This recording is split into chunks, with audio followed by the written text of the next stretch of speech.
mapapawalang bahala ang pagkabuyo ng galing ako. Na pinakita niya noon sinaraw na dumating siya sa bahay ko bilang isang ako. Sabi mo, isang di ba may isa, ibig kita Mababa. makausap. Ano, sabi niya, sabi niya, at kapagod na lumapit siya, kinukuha ko. Mapunas na pagpati niyang mga kamay sa kanya, lusang siya.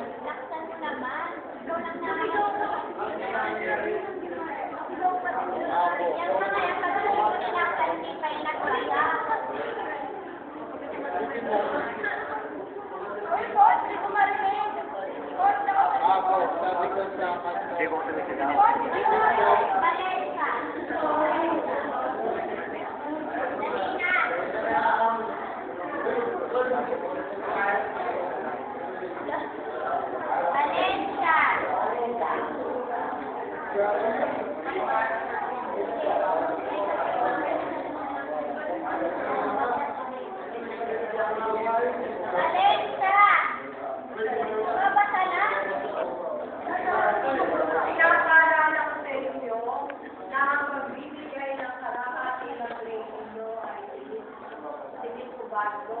baka nakakalimutan.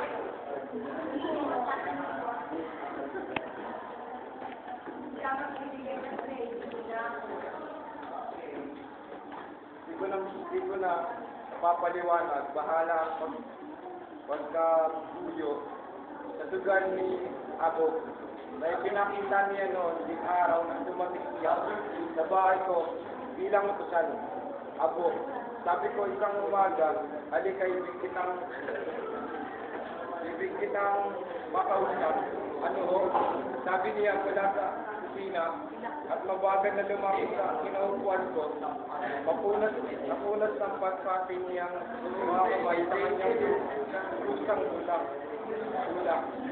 Abo, sabi ko sa ibig ko kausapin ka para ulitin mo lang at pagpayong bilang kaibigan. Hindi siya palabas ng nanay ng itong atisipin, pero hindi yun ang naliligalig dahil alam niya kung ano. Makinig ka, Abo. Sabi ko, magkano ang nagasta mo sa 4 digits ngayong linggo? Iyo, malaki. Konti lang, sabi niya po. Ninenervyos na napatawa.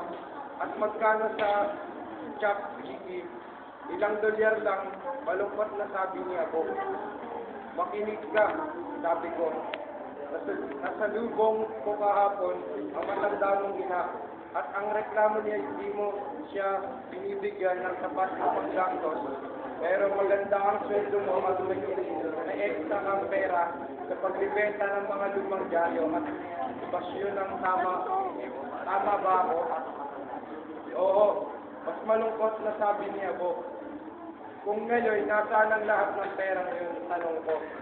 Sa kabila ng kanyang 45 anyos, si Abo ay madalas na may pagkatanga at bigis bata. Madaling maluwa sa kanyang pag-aalala, kailangan kutuin, pilitin, pagsabihan, ngayon umagulgol siya. Hindi lang ang pauman mo at pati sinawagan ang kulong na sana'y tamaan siya kung may nagawa siyang anumang kasalanan sa akin.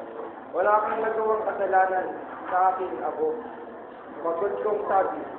Pero tingnan mo bilang senyora mo, kaibigan, palagay ko dapat kitang pagsabihan na huwag nang magsugal. Kinukuha nito ang pinaghirapan mong pera, pati ng iyong kalusugan, na di mo mapagkakaila. At may nakang sinusuportahan, ngayon ba't di ka rin magbukas ng post office sa savings account sa post office? Pero